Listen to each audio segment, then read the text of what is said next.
Halo semua, gimana kabar kalian? Baik kan? Iya benar, tim BIK berharap kabar kalian selalu baik. Karena kalau kabar kalian gak baik, admin sangat bersedih. Karena apa? Gak ada yang nonton. Oke, stop.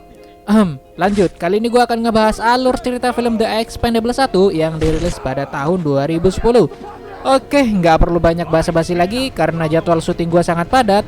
Kita langsung kencangkan sabuk pengaman Anda, longgarkan celana dalam pacar Anda, jangan lupa cemilan Anda, kopi kalau ada. Kita langsung cegi jerot. Intro cu.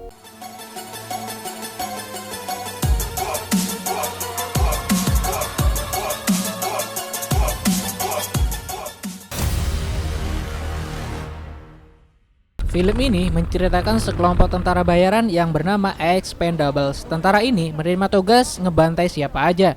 Yang terpenting bayarannya bos, bisa buat cicil rumah. Oke, sebelum kita lanjut ke alur ceritanya, gua perkenalkan dulu ya nama-nama anggotanya. Yang pertama, ada Papi Burnett sebagai ketua, dia adalah mantan Rambo. Yang kedua, ada Lee, kang potong rambut. Yang ketiga, ada Yin, dia adalah Jet Li. Yang keempat, ada Gunner, sang dewa mabuk. Yang kelima, ada Caesar YKS. Dan yang terakhir, ada Tol. Ups, jangan ditambahin kon ya, nanti beda lagi alur ceritanya. Oke lanjut. Di awal film, Papi Burnett dan kawan-kawannya sedang menjalankan misi untuk menghentikan bajak laut Somalia, sekaligus membebaskan para sandera. Sangat mudah bagi Papi Burnett untuk menjalankan misi ini, ya walaupun ada sedikit baku hantam dan saling tukar tembakan.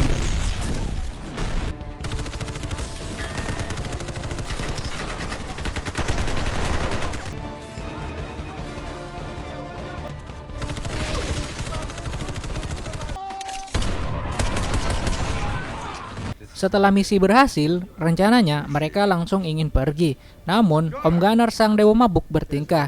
Dia mau menggantung bajak laut Somalia ini dan Papi Burnett sang ketua menyampaikan pada Gunner bahwa itu di luar misi ini. Dan terjadilah perkelahian kecil di sini antara Yin Jet Li melawan Gunner sang dewa mabuk. Karena tindakan Om Gunner tidak bisa dikontrol, akhirnya Papi Burnett mengusir Gunner sekaligus mem-PHK-nya. Setelah menyelesaikan misi, Om Lee rencananya mau berkembang biak bersama pacarnya yang bernama Leslie. Dan tidak disangka, ternyata Leslie sudah mempunyai pacar baru. Om Lee yang sudah galau langsung pergi meninggalkan Leslie. Pada keesokan harinya, Papi Burnett sedang berada di gereja dan dia mendapatkan misi baru dari seseorang yang bernama George. Dan Papi Burnett langsung pergi memberitahu semua anggotanya tentang misi baru ini, yang dimana mereka mendapatkan misi baru menghentikan aktivitas ilegal di Pulau Vilena. Singkat cerita, Om Lee dan Papi Burnett langsung pergi ke Pulau Vilena untuk melihat kondisi pulau tersebut. Dan di pulau ini mereka bertemu dengan seseorang yang bernama Sandra.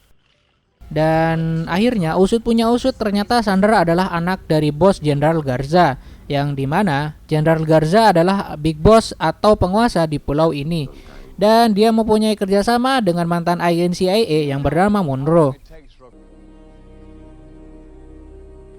Singkat cerita, akhirnya Papi Burnett pergi ke lokasi Jenderal Garza. Dan ternyata dia ketahuan oleh para tentaranya. Di sini terjadilah aksi tembak menembak dan tusuk menusuk.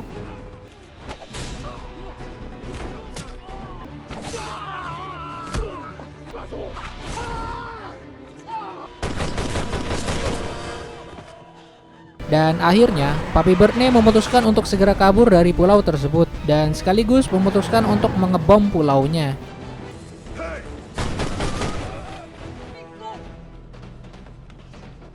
You look nervous.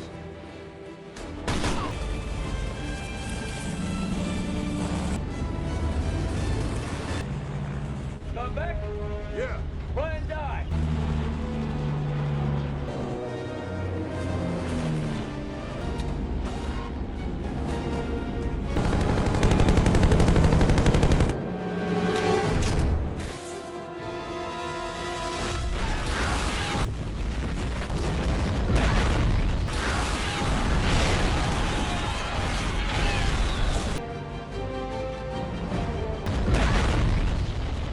Dan pada akhirnya, Papi Burnett memutuskan untuk kembali ke Amerika.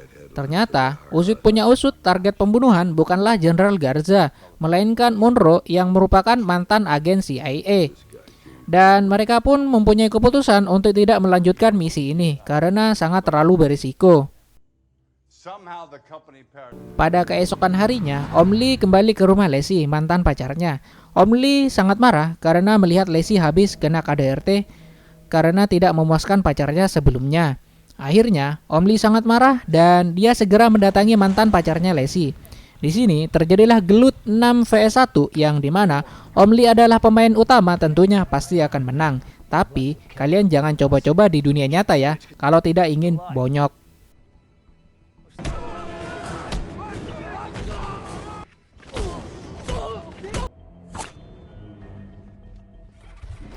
Singkat cerita, di scene lain, Sandra ditangkap dan disiksa untuk membuka informasi tentang Papi Bertne dan kelompoknya.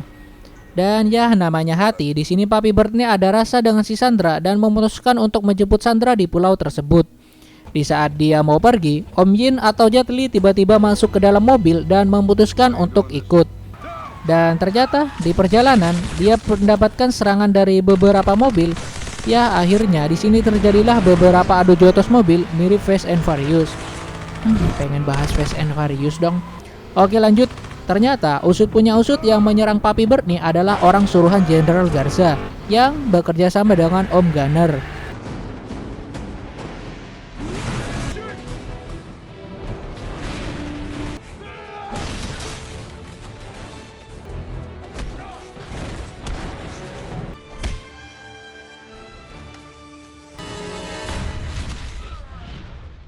Dan singkat cerita, di sini Papi Bertne dan Om Yin jadi pemenang dan Om Gunner meminta maaf sekaligus memberitahu tempat persembunyian Jenderal Garza dan Monroe. on me. You never liked him.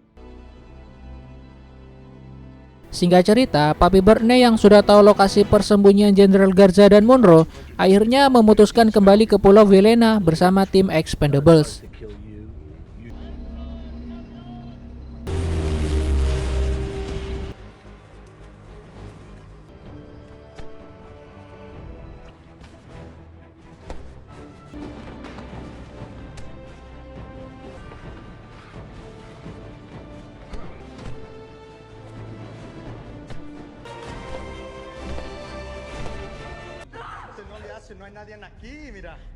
Di saat mereka memasang bom, ternyata Papi Bertne menemukan Sandra yang ingin disiksa kembali.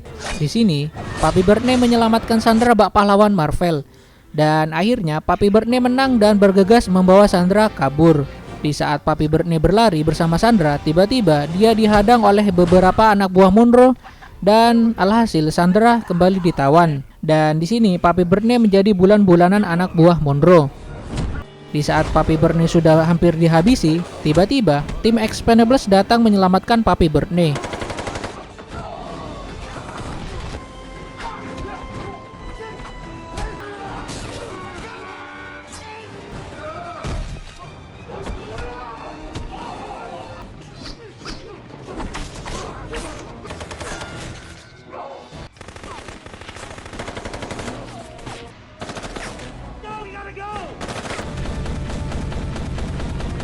Singkat cerita, akhirnya mereka berhasil menghabisi seluruh anak buah Monroe dan Jenderal Garza. Dan di saat mereka ingin kabur, ternyata mereka sudah terkepung oleh anak buah Jenderal Garza yang tersisa. Dan di sini, Bertne harus segera meledakkan bom yang terpasang sebelumnya. Dan boom! Tempat ini sekarang meledak dan menjadi lautan peperangan yang sangat dramatis.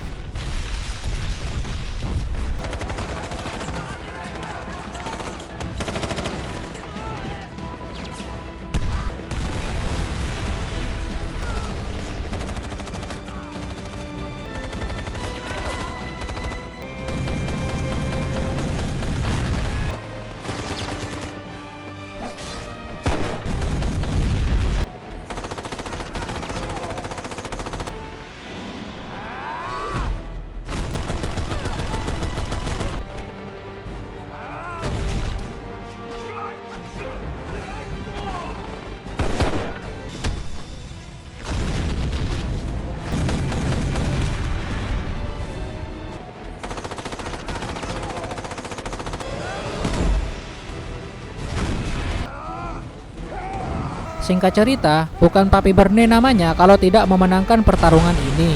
Dan benar saja, Monroe yang sudah terpojok hanya bisa mengancam akan membunuh Sandra. Dan di sini terjadilah taktik licik Papi Berne yang dimana dia selalu membawa senjata darurat di balik punggungnya. Dan akhirnya, Papi Berne menembak tepat di jantung Monroe bak koboi dan ditambah mencekamnya pisau amli, Monroe terbunuh dan misi berhasil. Keesokan harinya, tim Expendables harus kembali ke Amerika dan Papi Berne harus berpamitan kepada Sandra. Singkat cerita, misi berhasil dan seperti biasa, untuk merayakan kemenangan mereka akan minum-minum dan kali ini harus libur bermain gaple. Tamat, film berakhir dengan ending Om Gunnar Insaf. Okay. Pelajaran dari film ini ialah mempunyai tim kita harus kompak dan tidak boleh baperan ya meskipun kena PHK. Aduh, agak susah sih sebenarnya kalau kena PHK ya. Oke, film berakhir dan admin ucapkan terima kasih. Selamat berjumpa di film berikutnya. Jangan lupa subscribe dan salam bau ketek. Ya, kalian karena nggak mandi. Sayonara.